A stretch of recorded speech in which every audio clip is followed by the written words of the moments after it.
તાંદલજા વિસ્તારમાં પત્ની સાથે રહેતા 32 વર્ષીય યુવકની હત્યા તેની પત્નીએ પ્રેમી સાથે મળીને કરી હોવાનો ઘટસ્ફોટ થયો છે। 18મી નવેમ્બરે ઇરશાદ વણઝારા નામના યુવકનું શંકાસ્પદ મૃત્યુ થયા બાદ આ મૃત્યુ સામાન્ય મૃત્યુ ગણી તેની દફનવિધિ કરી નાખવામાં આવી હતી, પરંતુ મૃતકના પરિવારજનોને મૃત્યુને લઈને શંકા થતાં 5 દિવસ બાદ ઇરશાદનો મૃતદેહ બહાર કાઢી પોસ્ટમોર્ટમ અર્થે ખસેડવામાં આવ્યો હતો। પીએમના પ્રાથમિક રિપોર્ટમાં ઇરશાદનું ગળું દબાવી હત્યા નિપજાવવામાં આવી હોવાનો ઘટસ્ફોટ થયો છે। પોલીસે આ મામલે મૃતકની પત્ની, તેના પ્રેમી અને પ્રેમીના મિત્ર સામે ગુનો નોંધવા માટે તજવીજ હાથ ધરી છે। ડીસીપી મંજીતા વણઝારાએ આ મામલે જણાવ્યું હતું કે યુવકના મૃતદેહના પીએમના પ્રાથમિક રિપોર્ટમાં તેનું ગળું દબાવીને હત્યા કરવામાં આવી હોવાનું ખુલ્યું છે। પત્નીએ તેના પ્રેમી અને પ્રેમીના મિત્રની મદદથી પતિની હત્યા કરી હતી। હવે આ મામલે હત્યાનો ગુનો દાખલ થશે અને આ કેસમાં વધુ તપાસ ચાલી રહી છે। જેપી રોડ પોલીસ સ્ટેશનની અંદર અમારી પાસે પ્રારંભિક એવી માહિતી આવેલી હતી કે જે ફરિયાદી છે ઇમ્તિયાઝભાઈ બંજારા એ જે મૃતક છે એના મોટા ભાઈ હતા અને એમના નાનો ભાઈ જે મૃતક ઇરશાદ એ મરી ગયો છે એના બાબતે અમને જાણ કરેલ અને ત્યારબાદ અમે લોકો શરૂઆતમાં જાણવા જોગ દાખલ કરી હતી। જાણવા જોગના આધારે અમે લોકોએ પોસ્ટમોર્ટમ રિપોર્ટના આધારે ગુના દાખલ કરવાની પ્રક્રિયા ચાલુ કરી છે। પોસ્ટમોર્ટમ રિપોર્ટમાં શું સામે આવ્યું છે? ભાઈનું મૃત્યુ થવાનું પાછળનું મુખ્ય કારણ શું આવ્યું છે?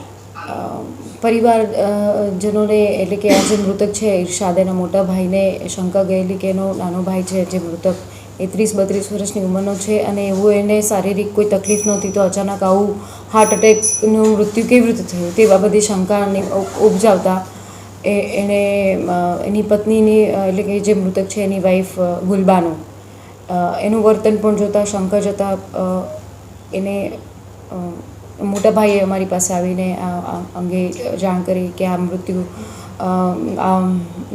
કુદરતી નથી મૃત્યુ, પરંતુ અમને આ શંકા છે। રિપોર્ટ શું કહે છે પીએમ? આ બાબતે શરૂઆતમાં કાર્યવાહીમાં પોલીસે જાણવા જોગ દાખલ કરી હતી, એના આધારે પછી એસડીએમ અને મામલતદાર રૂબરૂ આ જે કબ્રસ્તાન હતું એની અંદરથી એને આ મૃતદેહ કાઢવામાં આવેલો હતો। મૃતદેહ કાઢી અને પેનલ ડૉક્ટર દ્વારા આનું પીએમ થયેલું। પીએમમાં આનું મૃત્યુ કુદરતી મૃત્યુ નથી એવી રીતના જાણકારી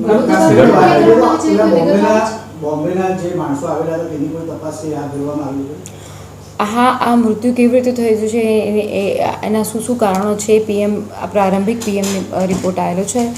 અમે ડિટેલ તપાસ કરી છે કે આગળ આ મૃત્યુ થવાનું મુખ્ય કારણ શું છે અને કેવી રીતે મારવામાં આવેલું અને આમાં આ મોત કોણે નિપજાઈ છે, એની વાઈફ છે એની સાથે કોણ મળતિયા છે એની એ શંકા અત્યારે હાલ વ્યક્ત થઈ રહી છે। આધારે પોલીસ આગળ તપાસ કરી રહી છે।